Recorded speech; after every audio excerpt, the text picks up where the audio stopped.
ये movie full romance और अय्याशी से भरी हुई है।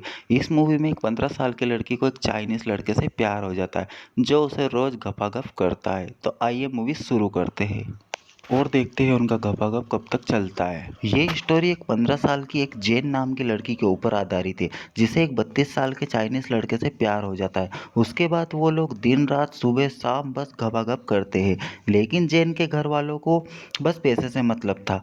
उसके बाद उनके गपागप पर फुल स्टॉप कब लगता है वो हम आज के इस वीडियो में देखेंगे। तो बिना किसी बसड़ के मूवी शुरू करते हैं। मूवी की स्टार्टिंग में हम एक बूढ़ी औरत को पेन चलाते हुए देखते जो हमें लिखकर कुछ बता रही थी, और उसके बाद हम 15 साल की एक जेन नाम की लड़की को देखते हैं जो कि एक स्कूल स्टूडेंट है और वो अपने घर में दो भाई और माँ के साथ रहती है। जेन की माँ एक टीचर थी, लेकिन जेन को अपने बड़े भाई का व्यवहार पसंद नहीं था क्योंकि वो हमेशा अकड़ में रहता था और वो छोटे भाई बहन को परेशान करता था।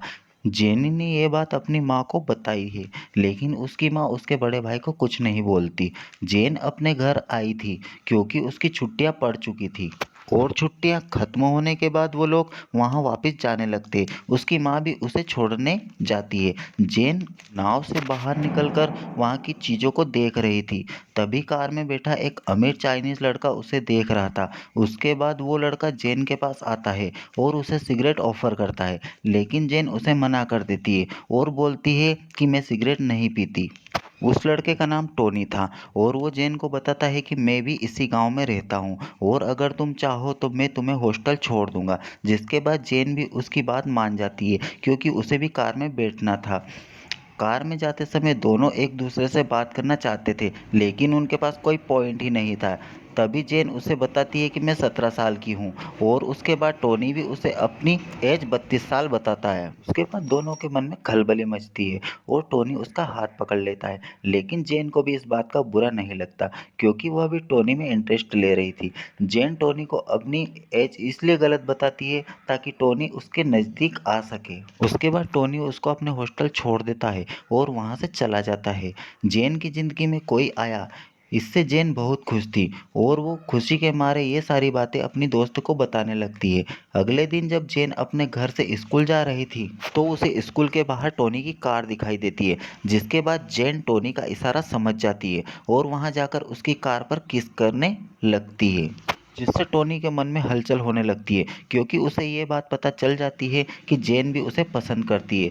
शाम को स्कूल से छुट्टी होने के बाद जेन फिर से टोनी को देखने लगती है, लेकिन टोनी वहाँ नहीं था। अगले दिन स्कूल से छुट्टी होने के बाद जेन अपनी दोस्त के साथ डांस प्रैक्टिस कर रही थी।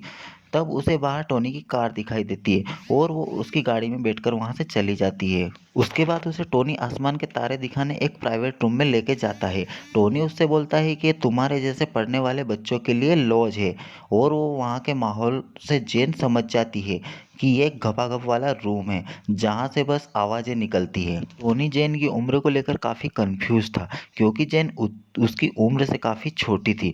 जिसके बाद टोनी जेन को उसके घर जाने के लिए बोलता है। तभी जेन बोलती है कि मुझे पता है तुम मेरे साथ क्या करने वाले हो और मैं भी चाहती हूँ कि तुम मेरे साथ गपागप करो। ये सुनकर टोनी को जैसे खुशी के मारे पागल हो जाता है और टोनी अपनी गाड़ी बहुत स्पीड में चलाता है, कभी बैठ के तो कभी लेट के, कभी आगे से तो कभी पीछे से, कभी मर्सिडीज तो कभी ऑडी, और वो पूरा दिन इसी में निकाल देते हैं जैसे उनकी गाड़ी का ब्रेक फेल हो गया हो। उसके बाद जेन उसे बताती है कि मेरे पापा की मौत के बाद हमारी स्थिति बहुत खराब हो गई, जिससे टोनी को लगता है कि जेन मेरे साथ गपागप सिर्फ पैसों के लिए किया करती है। तभी जेन बोलती है कि मैं एक राइटर बनना चाहती हूँ और अपने परिवार की सारी परेशानियाँ दूर करना चाहती हूँ। उस पर टोनी बोलता है कि क्या मैं तुम्हारी कुछ मदद कर सकता हूँ। जेन उसे साफ मना कर देती है। उसके बाद वो दोनों होटल में डिनर करने के लिए जाते हैं, जहाँ टोनी उसे बोलता है कि हम एक चाइनीज़ में एक नियम है, मैं एक चाइनीज़ हूँ और मेरी शादी भी किसी चाइनीज़ लड़की से ही होगी और मैं तुमसे शादी नहीं कर पाऊंगा। जिस पर जेन खुद को तसल्ली देते हुए बोलती है कि मैं भी तुमसे शादी नहीं करूंगी, मैं तो बस ये तुम्हारे साथ कुछ हसीन पल है जो मैं तुम्हारे साथ जी रही हूँ। रात को सोते टाइम जेन रो रही थी क्योंकि उसे टोनी से सच्चा वाला प्यार हो गया था, लेकिन जेन उसे अब ये बात नहीं बता सकती थी। और जेन स्कूल जाने के बहाने रोज उसके पास जाकर गपागप करती थी। एक दिन जेन की माँ उसे टोनी की कार में आते हुए देख लेती है और घर पर आने के बाद वो जेन को एक लेटर दिखाती है जो उसकी स्कूल कंप्लेन थी, जिसमें लिखा था कि जेन 3 दिन से स्कूल नहीं आई है। जिसके बाद जेन की माँ उस पर बहुत गुस्सा होती है और उससे पूछती है कि तुम 3 दिन तक कहाँ थी। जेन अपने परिवार को बताती है कि मेरा एक दोस्त है जो बहुत ज़्यादा अमीर है, जिसके बाद उसे उसके घर वाले कुछ नहीं बोलते। इसके बाद हमें पता चलता है कि जेन के घर वाले काफ़ी लालची थे। अगले दिन जेन अपने घर वालों को टोनी से मिलवाने के लिए ले जाती है। वहाँ टोनी भी उसकी फैमिली से बात करता है, लेकिन किसी को भी टोनी की बातों से कुछ घंटा फर्क नहीं पड़ता और सब लोग खाने के लिए लगे थे, क्योंकि इनको टोनी से नहीं उसके खाने पीने से मतलब था, क्योंकि इन लोगों को बस हराम का खाने की आदत थी।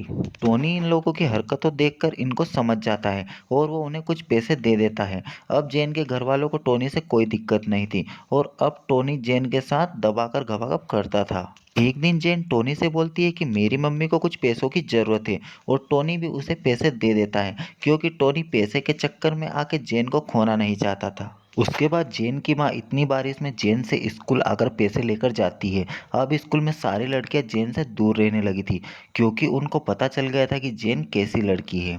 पर जेन को इन सब बातों से कोई फर्क नहीं पड़ता था और उसके बाद जेन टोनी से बोलती है कि मुझे आगे की पढ़ाई के लिए फ्रांस जाना है।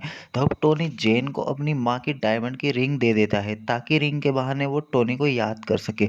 जिसके बाद वो अपने पापा के पास जाकर जेन की बात बताता है, लेकिन उसके पापा शादी के लिए मना कर देते हैं। उसके बाद टोनी अपने पापा के साथ हुई सारी बातें जेन को बताता है और बोलते हैं कि हम दोनों भागकर शादी कर लेंगे, लेकिन जेन उसे शादी से मना कर देती है, क्योंकि जेन को लगता है कि अगर मैं टोनी के साथ भागकर शादी करूंगी तो उसके पापा उसे फूटी कौड़ी भी नहीं देंगे। उसके बाद उसकी माँ उसे एक रिंग देती है और बोलती है कि ये बता कि ये डायमंड की रिंग तू कहाँ से लाई है, और वो उस डायमंड की रिंग को ले लेती है। अगली सुबह जेन का बड़ा भाई काम के लिए शहर से बाहर जा रहा था।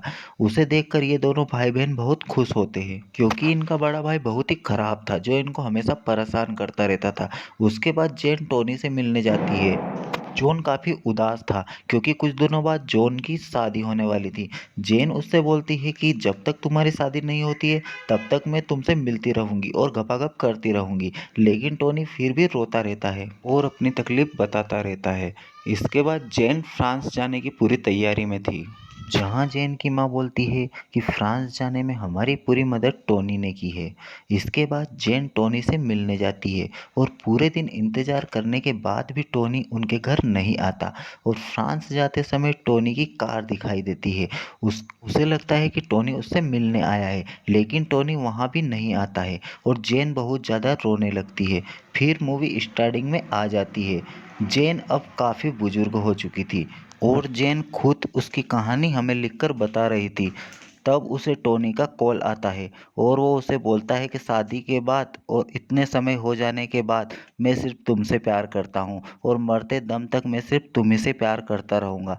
ये पूरी कहानी जेन नाम की एक औरत ने लिखी है, जो लिखकर अपनी कहानी बता रही थी। इसी के साथ ये मूवी यहाँ ख़त्म हो जाती है। अगर वीडियो अच्छी लगी हो तो प्लीज़ हमारे चैनल को सब्सक्राइब कर लीजिएगा।